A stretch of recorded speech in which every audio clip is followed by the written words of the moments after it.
realize that we should not even ourselves with the enemy. We should not pay the enemy in his own coin. We should not look like the enemy. We should rather live above the enemy. God expects you and I to have a leading edge above your enemy. When you retaliate, you are equal with the enemy. But when you love your enemy, you show you are supernatural and you are above the enemy. 1 Peter 3:9 tells us, do not repay evil with evil or insult with insult, but with blessing. Because of this, you were called so that you may inherit a blessing. You see, God doesn't want us to use our lips to curse.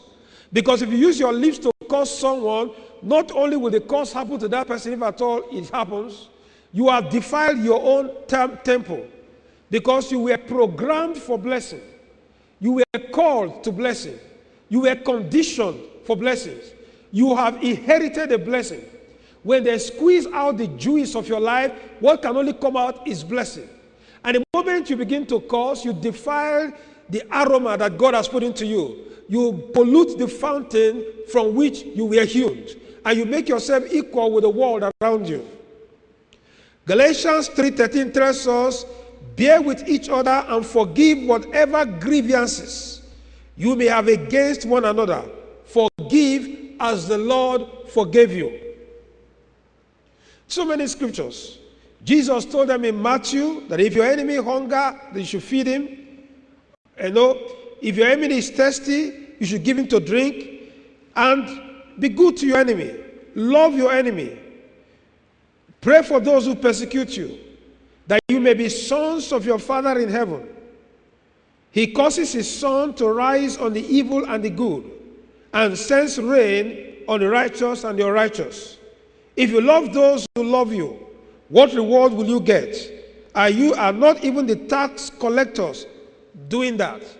God wants us to be above the common man, to be above the common human being.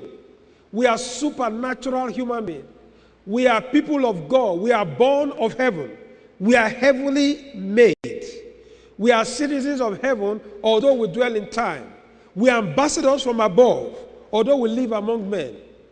Paul said, be not overcome with evil. That is, don't let evil be so strong as to destroy your will, but rather overcome evil with good. Now, having said that, having established the basic premise that you and I must never retaliate under any condition, I want to progress a little bit further to begin to talk about certain things about when you are faced with oppositions that you may not even know about that's going to happen. What God is, that God sometimes is in oppression when you're opposed. Then I will now move on as I conclude to what you will do when you are faced with opposition. And then finally we'll now zero in on looking back at the prayers of the psalm when he was facing that condition. Let me say very clearly that when the enemy is opposing you, he may be fitting into God's plan for your life. I've said this over and over again in this church, that there's no way God can fine-tune you. There is no way God can perfect you. There is no way God can make you great except he takes you through oppositions, except he takes you through afflictions, except he takes you through difficult conditions. Paul said, the things that have happened to me have happened rather to the furtherance of the gospel. Everything happened to me that you consider evil. They beat me, they persecuted me, they troubled me, but all these things had happened rather to the furtherance of the gospel. And so when you think that somebody in your workplace is making life difficult, or somebody is deliberately not trying to promote you, or somebody is deliberately telling you and going out for you, don't forget that God may be behind that person to perfect you and to make you great. Let me tell you, there was no way we would have ever had a David except there had been a Goliath. No way would have ever talked about the triumph of Moses except we have talked about the wickedness of Pharaoh. There's no way any of us can talk about the great exploits of Elijah without thinking of Ahab and Jezebel standing by them to oppose them. There's no way we can talk about Jesus on the cross without thinking of Judas, who was there to betray Jesus and put him out. Every single man of God has had somebody standing by him whom God have used to tutor him, to train him, to toughen him, and to make him tender and make him fit for the work he has called him to.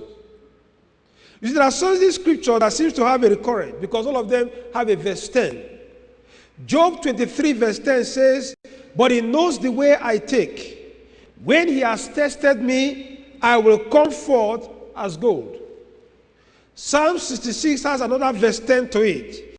It says, "You, God, has tested and you have refined me as gold." Isaiah 48 again has verse 10 on it. And it says, "I have refined you, though not as silver. I have tested you in the furnace of affliction." 3 verses. Job 23 verse 10. "You know the way I take. And after you have tested me, I'll be like gold." Psalm 66 verse 10 says, "You, God, tested and you have refined me as gold." Isaiah 48 verse 10 tells me, "I have refined you, though not as silver. I have tested you in the furnace of affliction." Except the wheat is ground, you never produce the bread. Except the vine is ground, you never produce the wine. All these things are God trying to use circumstances to make you what you are. Peter told us that the kind of refining we receive is so much precious and much worthier than gold. Why? Because it makes us genuine, it makes us praiseworthy, it makes us glorious, it makes us honorable. Malachi said that God uses a refiner and a purifier to purify us and to refine us. And so let me tell you very clearly that the enemy around you, the person opposing you, is the one that will see your fault. Is the one that will see you coming late at work, and so he will point at it. And so you will now try to be very careful and come early. He's the one that will tell you that you say you are a Christian and you are always very, very unruly. And I will point at that unruly nature on you and make you to be very, to be really organized. He's the one that will tell you that you are a very careless person. And so, because a friend won't tell you you are careless, and then he will look at that point of your life which makes you careless, and you begin to refine. So, look at your enemy as being member of God's parliament, and Satan as being a member of staff in refining you. Again, I want you to realize that the enemy does not know your future. Sometimes when you come in a situation where somebody is opposing you at work, or somebody is opposing you in an establishment, or somebody is doing things against you, he doesn't know your future. He may have a hand in your past. He may be involved in making your present very difficult, but he doesn't know your future. He has no glimpse of what God has planned for you.